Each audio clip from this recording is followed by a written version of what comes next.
Well, hello everybody. Don't you hate that when your Wi-Fi comes up? I might just turn that off. How you going? This is an image I wanted to talk about. Oh boy, every time I do this, there's a problem somewhere. Here we go. Just gotta get it together, Fletch. Get it together. Okay. This is an image of a boat taken down in a place called Punta Arenas, which is one of the staging points for heading off to Antarctica. So I shot this one before going to Antarctica a couple of years back. So anyway, I'll option or alt click on the eye in the background there and just show you the before and the after. So that's where we're going to end up, and this is where we started. So first thing I do is I make a cutout of the foreground, which is this one here. If I just, oopsie, it's not that one there, it's the next one up. There we go, layer through, no, it's layer one copy. That one there, but you won't notice any difference unless I turn this off. You can see the sky has been cut out there like that. So the way I've done that is pretty simple. Make sure the background's selected, quick selection tool, and I've just used that to swipe along and basically go something like that. If you want to undo some of that selection, you hold down the Option or Alt key, forms a little negative sign or minus sign, and you just rub that back and basically try and get what you want to get selected, and everything else is not selected. If you want to get these really fine details, obviously you want to zoom in and you make your brush. If you use the left square bracket, you can make that smaller, hold down the Option key, and you can get a much better result just getting close to that edge. You'll see it goes up over it, but it actually doesn't go over it when you let go. And just keep going like that. So that's all you do with that. Pretty simple. It's a bit dodgy, but you know, we can sort that out. I mean, at that point you can go into select and mask and try and refine it and feather the edge and all that sort of stuff, but most of the time I don't worry about that. I get pretty close to what I want it to be and then move on. So let's say we've made that selection. We have to invert that, Command Shift I, to make the selection go around the foreground, because we were only selecting the sky at that stage. And then we go Command J, and once we do that, it'll put that whatever's in that selection up on its own layer. But I don't want to do that because I've already done that up there. So this is it here with the layer on. Now from there I find a sky to put in. There's our sky, and I've dragged the sky from another shot, which was shot in Punta Arenas, but it was just on a different day. So, you know, as you can see, the sky that's there is a bit average. So this sky was much more interesting. You can see now I've duplicated that sky. So Command J again, and put the new sky on top. Now you can see how it looks more realistic. Before it's too dark. Now that's more realistic. You can see that the island actually is darker than the sky there, but before this way, the island's lighter, and you can see it doesn't look right. But once we put a lighter sky back there, it will look right again. So I've gone in and I've put a new sky in. I've duplicated the sky, and I've changed the blend mode to screen. I've also then put a layer mask on there. There's the layer mask icon, added to that, and hit G for gradient, and then I've basically gone in, hold down the Shift key, and I've clicked and dragged, and created a gradient, which is that one there. So you can see the area at the top is black, so the lightening that I've created with the screen blend mode won't show up here, but it'll show up down further, and then you can see we get that nice natural looking sky. The next thing I did is I've put this foreground cutout. I've duplicated it a couple of times. So that would have been the one. I've duplicated the second one. There's a copy. The copy stays on with the normal blend mode, but the layer underneath, you can see you put a multiply blend mode. And what that does is that darkens all the edge down, and it makes it, you can see that it actually can help fill in some of the edge if you haven't done a good enough job on your selection. You can darken it down, and it can help hide the edge between the foreground and the sky. So I've done that, and you can see now we've got the new sky in there, and it looks pretty good. So the next thing I've done is I've stamped a visible copy. So I made sure that that top layer is selected, and then I've gone Command Option Shift E or Control Alt Shift E, and that stamped a visible copy like that on top. Now you can see it's just changed the shape there a bit. So what I've done, once I've done that stamp visible copy, I've gone into, I've just selected it, Command T, and I've used the handles to pull it taller or smaller, whatever you want to do. And that's just helped to bring back a bit more of that epic look that I remember seeing when I was photographing this boat. And it was quite a big boat. You know, if you got down close to the waterline, it towers over you.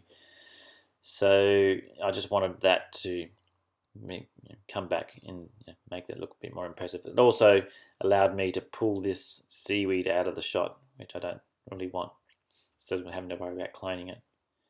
So after that, I've duplicated the photograph. So I've gone Command J, and then I've gone and done the apply image command because I wanted to add that bit of grunge. So image, apply image. You see it's there. Change the blend mode from RGB down to red. Gives you that nice grungy desaturated look, as you can see there. And then I've clicked OK. Cancel that because that's exactly what I've done here. But you can see on the layer mask, I've added a layer mask, and you can see where I've rubbed out. So I've done a pretty good selection of the boat, and because this is all black, it's hiding that extra grunge that I put in. And you see I've feathered it around here with a fat brush and all that sort of stuff. So, or to select that again, I've just gone to the quick selection tool and just done a rough selection to try and, because you don't want those halos, you don't want light weird areas coming out from the outside of the boat into the water. You want it to all be fairly natural. So I've added the grunge, but I haven't darkened the boat. You can see the boat has remained. The next thing is I've done a curves adjustment layer, and that's just to add a bit of a vignette outside. So that curve is fairly simple. You do a curve here, just grab somewhere in the middle, pull it down. This is basically like adding a multiply blend mode, but then using this point up here on the top right, if you pull that down, that just affects the saturation. So more or less saturated, more or less contrasty. And then you can add a nice darkening without adding any saturation. But then, okay, that's deleted. I'll delete that, sorry, here. That's it there. And you can see now I've just gone in with a big fat brush, brushed a big blot in the middle, and then I've made this irregular shape. So it's like a vignette, but without being a proper vignette. It's just blended like that. Next thing, another stamp visible, and this time it was Command Option Shift E to stamp a visible copy on top. Which Command Option Shift E, there you go, that's stamp visible copy. This is exactly what I've done, and I'm just using this now to get rid of that boat back there. So you can see it's just a new layer, and I've just used some cloning tools or stamping tools just to eliminate those two little boats, just to get them out of the scene. Pretty simple stuff, and you should be able to do that easily enough. Next thing was a curve adjustment layer, and I've gone in there and just added some light into the boats there. So that curve is just simply just pulled the whole range of points up. As you go up, you'll get light. As you go down, you get darker. And if I click Option, click or Alt click on the layer mask, you'll see that I've made a nice selection of the boat. Okay. Now the next thing was adding some freaky details to that boat. You can see there I've got another stamped visible copy, and I've done freaky details on the whole thing, and I've just rubbed it in. You can see there into the layer mask where I wanted those freaky details to be. So if you want to know how to do freaky details, there's some other tutorials earlier on that you can look, and I'll show you exactly how the technique works. There's also a new freaky details technique, that tutorial that you'll see there as well, and have a look at that because it goes into it in more detail. From there, I've gone and added a hue saturation adjustment layer, and that's just added a little bit of color, but not much. It's just a really small amount. You can see just 31 on the master. So basically all the colors have gone up a fraction. Hard to see, but actually has. Levels adjustment layer. So I've just gone in at this point to my levels just to see, well look, I've got a whole area of my white point's not set well, so I'll just bring that up. So I've done that. White point. Now next thing is a curve adjustment layer, and I've added more light. You can see there, pulled that whole curve up, and I've added just the light to the things that were important in the image. So I've added a bit more to the rocks in the foreground there. And let's go back to full screen view and just on and off. It's just adding a bit more interest. So lightening the areas that probably could be lighter, and just brings a bit of a pop to the whole thing.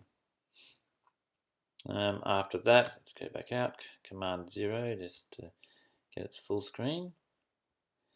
I've done another curve adjustment layer, this time using a luminosity mask. So to create a luminosity mask, you go to Channels, you hold down the Command key, or Control if you're on a PC, and hover over that icon there, the RGB icon, and you just click once, and that's loading everything that's 50% grey or lighter. So we possibly want to save all those highlights, so we'll invert that, Command Shift I. Okay, we've inverted that selection that we created. Go back to our layers palette and then do a curve adjustment layer.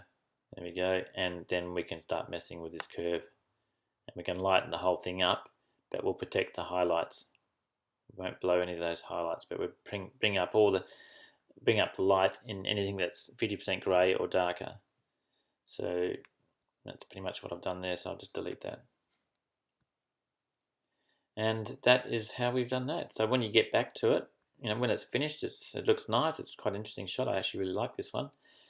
Holding down the Option Alt key, go back to the bottom, find out where you started, and that's I wouldn't even consider that to be a good shot, but that's actually quite a nice end result. Anyway, I hope you enjoyed that.